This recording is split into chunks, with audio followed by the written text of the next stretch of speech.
by the MPT citing flimsy reason. This bridge served as a shorter and alternate base for general public school students from Paina to Vasco city, raising doubts MP's intentions regarding public access. Seeking immediate intervention of Honorable CM before this turns out into a law and order problem. जर एकूच सांगता एक footbridge आशिल्लो, एक तर ती order काढल्या, तर पण एक फुटब्रिज आशिल्लो तांणी आता तो बंद केला आणि रिपेअर करता म्हणटा, पूण तांचे सोर्सिसा प्रमाणे कलेक्टर पाडयता. गोंयच्या सरकारी येवजणेचो लाव घेवपा खातीर स्वताचे मूळ नांवांत बदल करपाचे प्रकार गोंयांत रावपी बिगर गोंयकार करपाक लागल्यात. हाका लागून मूळ गोंयच्या अस्मिताये विशीं प्रस्न उप्रासूंक लागला अशी लक्षवेध सुचोवणी आमदार गिरीश बोरकार हांणी आयज विधानसभा कामकाजाच्या वेळार सभाघराच्या वांगड्यांच्या नदरेक हाडून दिली. ह्या वेळार अशा व्यक्तींनी आपले आडनांव पारंपारीक गोंयच्या आडनांवांत बदलपाच्या प्रस्नाचेर आयज विधानसभेत व्हड प्रमाणांत बोवाळ जालो, जाल्यार चडशा आमदारांनी अशा प्रकरणांचो वाडट्या प्रमाणात ह्या वेळार हुस्को उक्तायलो. त्या लक्षवेध सुचोवणेक जाप दितना मुखेलमंत्री डॉ. प्रमोद सावंत हांणी आडनांव बदलपा संबंदीत सगळ्या प्रकरणांचो पुराय नियाळ घेतले आनी तरतुदीचो गैरवापर केल्लो दिसल्यार अशा कर्त्यांचेर कडक कायदेशीर कारवाय जातली अशें सभाघराक आश्वासन दिलें. सध्याच्या कायद्या खाला आडनांवांत कठीणपणान बदल केल्यार 3 वर्सां मेरेन बंदखणीची ख्यास्त जावंक शकता अशें तांणी नदरेक हाडलें. कायद्यात दुरुस्ती करपाची गरज दिसून आयल्यार आमी गरजेच्यो दुरुस्त्यो हाडटले अशें मुखेलमंत्र्यांनी सांगलें. आडनांव बदलपाच्या प्रकरणात फक्त फॉर्म बी बदलतात, मूळ जल्म प्रमाणपत्रांत न्हय अशें मुखेलमंत्र्यांनी ह्या वेळार स्पश्ट केलें. बिगर गोंयकारांनी पारंपारीक गोंयची नांवां आपणावपाक वाडत वचपी प्रवृत्तीचेर ह्या वेळार खोलायेन चर्चा जाली. अयोध्यान गोंय विधानसभेच्या पावसाळी अधिवेशनाच्या 11व्या दिसाचो नियाळ सोंपलो. गोंय विधानसभेत आयज जाल्ल्या कामकाजाचो नियाळ निष्कर्श पुराय केलो. आकाशवाणी पणजी केंद्राचो नमस्कार, आकाशवाणी से समाचार संध्या के साथ मैं लवली निगम।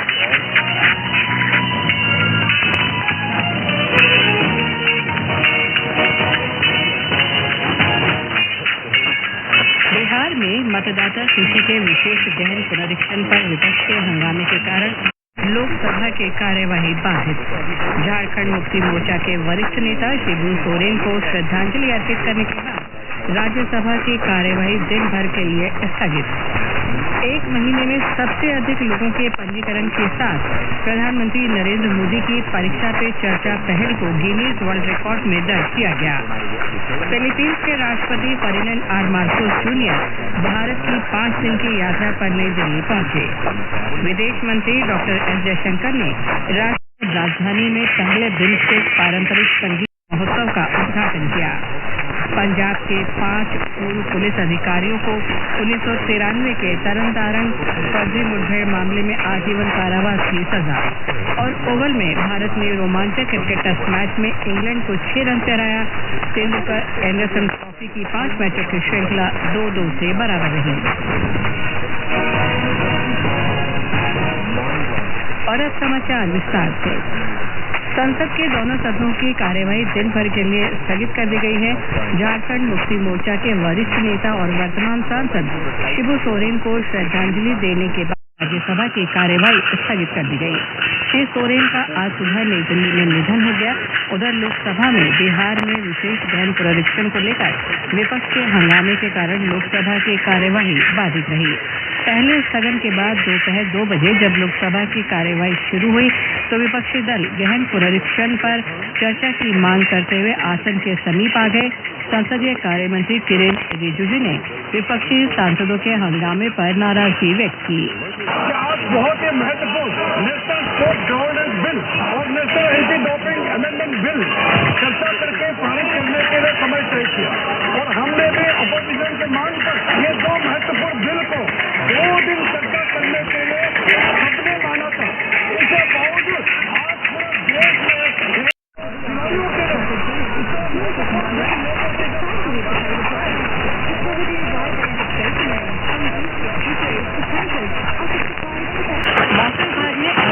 देश में केरल और तमिलनाडु के घाट क्षेत्र में अत्यधिक तेज वर्षा का रेड अलर्ट जारी किया है। विभाग ने कहा है कि कल बिहार, हरियाणा, चंडीगढ़, दिल्ली, मध्य प्रदेश, रायलसीमा, दक्षिणी आंतरिक कर्नाटक, उत्तर प्रदेश और उत्तराखंड में अलग अलग स्थानों पर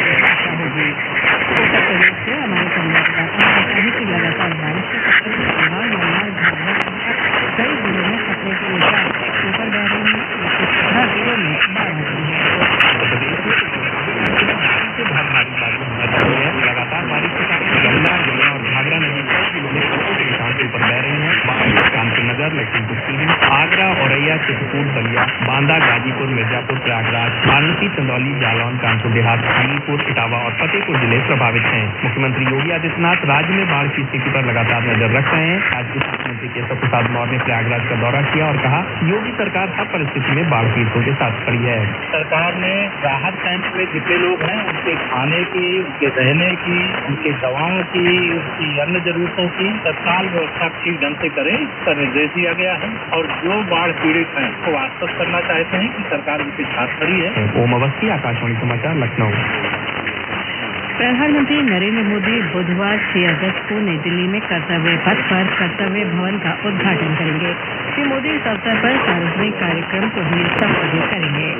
आकाशवाणी का समाचार सेवा प्रभाग आज रात 9:30 बजे पोलिंग स्टेशन पब्लिक स्ट्रीट में साइबर धोखाधड़ी से सुरक्षित रखने के उपायों पर परिचर्चा करेगा। पिछले साइबर अटैक गुरुग्राम के उसी दीवान और साइबर सुरक्षा विशेषज्ञ पवन कर सकता है। समाचार एक साथ हैं। बिहार में मतदाता सूची के विशेष गहन परीक्षण पर विपक्ष के हंगामे के कारण लोकसभा की कार्यवाही बाधित। झारखंड मुक्ति मोर्चा के वरिष्ठ नेता शिबू सोरेन को श्रद्धांजलि अर्पित करने के बाद राज्यसभा की कार्यवाही दिन भर के लिए स्थगित। एक महीने में सबसे अधिक लोगों के पंजीकरण के साथ प्रधानमंत्री नरेंद्र मोदी की परीक्षा पे चर्चा पहल को गिनीज वर्ल्ड रिकॉर्ड में दर्ज किया गया। फिलीपींस के राष्ट्रपति Ferdinand R Marcos Junior Bharat की 5 दिन की यात्रा पर नई दिल्ली पहुंचे। विदेश मंत्री डॉक्टर एस जयशंकर ने राष्ट्रीय राजधानी में पहले बिम्स्टेक पारंपरिक संगीत महोत्सव का उद्घाटन किया और ओवल में भारत ने रोमांचक क्रिकेट टेस्ट मैच में इंग्लैंड को 6 रन से हराया। तेंदुलकर एंडरसन ट्रॉफी 5 मैचों की श्रृंखला 2-2 से बराबर की। इसके साथ ही समाचार संध्या का ये अंक समाप्त हुआ। नमस्कार।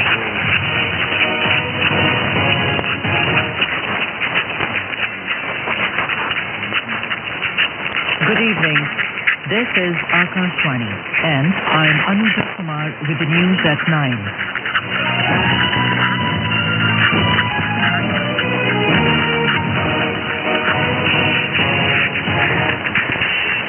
The headlines. Lok Sabha faces disruption over electoral roll revision drive in Bihar. Rajya Sabha adjourned for the day after paying tribute to senior JMM leader Shibu Soren. Prime Minister Narendra Modi's Pariksha Pe Charcha initiative concurred with Guinness World Record for most registrations in 1 month. Philippines President Ferdinand R. Marcos Jr. arrives in New Delhi on a 5-day state visit to India. External Affairs Minister Dr. S. Jayashankar inaugurates first ever BIMSTEC Traditional Music Festival in national capital. 5 former Punjab police officials sentenced to life imprisonment in 1993 Taran Taran fake encounter case. And former Jharkhand Chief Minister Shibu Soren was suffering from a fatal ailment and was on life support system for the last 1 month at the Ganganaram Hospital in the national capital after suffering a stroke. President Draupadi Murmu, Prime Minister Narendra Modi and other dignitaries have expressed grief over the demise of the veteran leader. The President and Prime Minister paid tribute to the departed soul at the hospital. In Jharkhand, a 3-day state mourning will be observed till Wednesday. Prime Minister Narendra Modi's flagship initiative, Pariksha Pe Charcha, has been conferred with the Guinness World Record for the most people registered on a citizen engagement platform in 1 month. This recognition is a testament of achievements made with 3,53 lakh registrations during the 8 editions of the program hosted on the MyGov platform. Pariksha Pe Charcha is a unique platform conceptualized and led by Prime Minister Modi, wherein he directly interacts with the students, teachers and parents.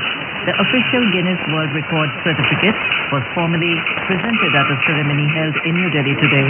The event was graced by the Union Education Minister, Dharmendra Pradhan, Electronics and Information Technology, Railways and Information and Broadcasting Minister, Ashwini Vaishnaw and others. President of the Philippines, Ferdinand R. Marcos Jr. arrived in New Delhi today on a 5-day state visit to India. Upon arrival, Mr. Marcos was accorded a warm welcome. External Affairs Minister Dr. S. Jayashankar called on the President of the Philippines this evening. He expressed confidence that Mr. Marcos' scheduled talks with Prime Minister Narendra Modi will significantly deepen bilateral partnership between the two sides.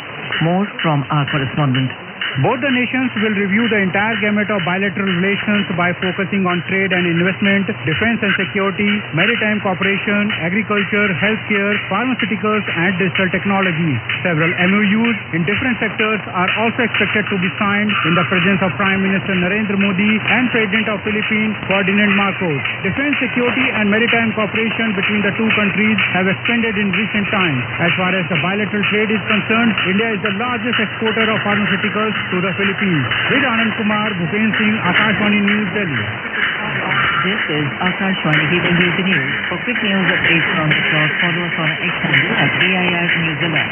And for details of these stories and more, log on to our website www.newsonair.gov.in and download the News on AIR app. A special Central Bureau of Investigation (CBI) court in Mohali sentenced 5 former Punjab police officials to rigorous life imprisonment in over 3-decade-old case of fake encounter of 7 persons of Tarn district in 1993. 5 other accused police officials passed away during the trial. Those sentenced to life imprisonment include a former Bathinda Senior Superintendent of Police, former Deputy Superintendent of Police, former Inspector, and 2 former Assistant Sub-Inspectors. The court also imposed a fine of 3,50,000 rupees on each of the convicts. The fine will be given to the families of the deceased as compensation. The Supreme Court today expressed displeasure with the leader of the opposition, Rahul Gandhi, over alleged derogatory in London. That is all in the news at 9. Good night.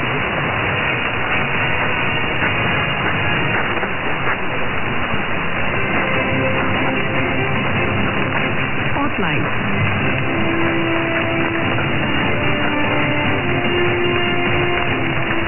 This is Akashvani.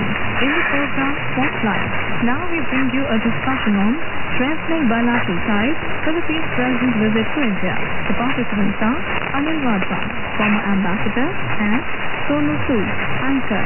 President of Philippines Ferdinand R. Marcos Jr. arrived in New Delhi today on a 5-day state visit to India, his first visit since taking office in 2022. Prime Minister Narendra Modi and President Marcos are scheduled to hold bilateral discussions. Ambassador Wadhwa, thank you so much for joining us and giving us an overview of the wide-ranging areas of cooperation between India and the Philippines. Thank you so much. We will be doing a discussion on strengthening bilateral ties, Philippines President visit to India. Anil Wadhwa, former ambassador, and Sonu Sood, anchor. This program is produced and presented by the News Analytics Division of Akashvani. Listen to it on our mobile app. वो सभी online connected होते जा रहे हैं, सभी आपके अपने social media accounts हैं, सब अपना तरह के मीडियम्स के थ्रू वार्तालाप कर रहे हैं। तो इसलिए साइबर क्राइम की इंटेंसिटी भी बढ़ती जा रही है, क्योंकि ऐसे जो कुछ बुरे लोग हैं, जो ठग हैं, वो आपकी इमोशंस के साथ खिलवाड़ करके आपके साथ ठगी करें। तो अगर आप किसी भी ऐसे मैसेज आए, कोई भी वेबसाइट आए, उस पर सोच समझ कर क्लिक करेंगे या बातचीत करेंगे तो आपके साथ कभी ठगी हो ही नहीं पाएगी। प्रियांशु जी, एक बड़ा ही महत्वपूर्ण सवाल ये उठता है कि कई बार हम लोग अनजाने में जानकारी साझा कर देते हैं, इधर उधर दूसरों को जानकारी दे देते हैं, और कोई भी लिंक अगर ईमेल के माध्यम से, SMS के माध्यम से आता है, उसको खोल कर देखने में लगता है, और कई बार उसमें लालच वाली चीजें ही होती हैं। तो 2 बातें यहाँ पर कि किन किन बातों की सावधानी हमें रखनी चाहिए जो नहीं करना है, और कौन कौन सी जानकारी हमें लोगों के सामने बिल्कुल भी साझा नहीं करनी है। ये आपने एक बहुत बेहतरीन सवाल पूछा और बहुत ही मैं इसको संक्षिप्तता में बताना चाहूँगा। नंबर 1, कोई भी व्हाट्सएप या टेलीग्राम ग्रुप पर हम ना जुड़ें जो कि आपको बहुत अच्छा प्रलोभन दे रहा हो, चाहे उसमें 100 लोग हों, चाहे कितने भी लोग हों, चाहे वो बड़ी कंपनीज को इम्पर्सनेट करें। दूसरी बात, किसी भी सरकारी विभाग या बैंक कर्मचारी के द्वारा हमारे पास कोई भी मैसेज नहीं दिया जाता, और अगर मैसेज दिया जाता है तो कोई लिंक पर क्लिक करने के लिए विवश नहीं किया जाता। तो दूसरा सबसे इम्पोर्टेंट हमारा जो एक पॉइंट है वो ये है कि कोई भी अगर बैंक कर्मचारी या बिजली विभाग या फिर वाटर विभाग, म्यूनिसिपैलिटी, आपका हाँ जी, नमस्कार जी। नमस्कार। मैं गांव चौधरी वास्ते राजू अग्रवाल जी। मैं ये कहना चाहूँगा जी, आजकल अखबारों में साइबर ठगी के काफी केस सुनने को मिलते हैं। अनपढ़ आदमी और कम पढ़े लिखे कैसे बचाव करेगी? जी, प्रियांशु जी। देखिए, आपके सवाल में ही एक जवाब है, जो कि अनपढ़े कम पढ़े लिखे व्यक्ति हैं, वो क्योंकि मोबाइल की दुनिया से काफ़ी ज़्यादा अनभिज्ञ हैं, तो देखने में ये आया है कि जो ज़्यादा पढ़े लिखे व्यक्ति हैं, जो ज़्यादा मोबाइल से कनेक्टेड है, उन्हीं के साथ ही ज़्यादा ठगी हो पा रही है। जो ऑनलाइन सुविधाएं ज़्यादा मोबाइल में नहीं रख रहे हैं या फिर कोई नेट बैंकिंग की सुविधाएं नहीं अपने मोबाइल में रख रहे हैं, उनके साथ तो ठगी हो ही नहीं पा रही। तो अगर आप अपने आप को या कोई अगर ये कहता है कि जो कम पढ़े लिखे हैं, उसके बच सके,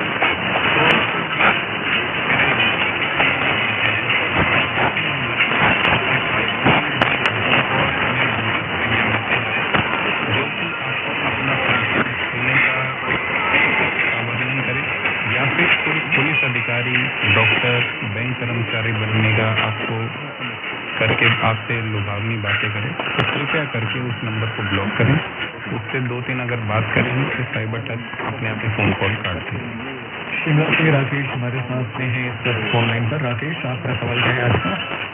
जी नमस्कार सर, मेरा एक सवाल है, जैसे अगर हमारे फोन आता है, अगर हम जो हमारे जो फोन है, अगर कुछ हमारे को बोलता है या पैसे जो अगर हम उसको रिकॉर्ड करके जो है हम आपको भेजना चाहे साइबर क्राइम करता है, तो कैसे भेजे? कोर्ट का कोई व्हाट्सएप नंबर हो सकते हैं, श्रोता जो है रिकॉर्ड करके जो है वो बात नहीं करते कि क्या होता है।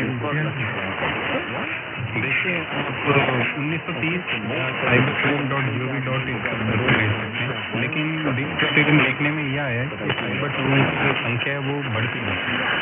तो बहुत बढ़िया अगर आप कभी के कभी काम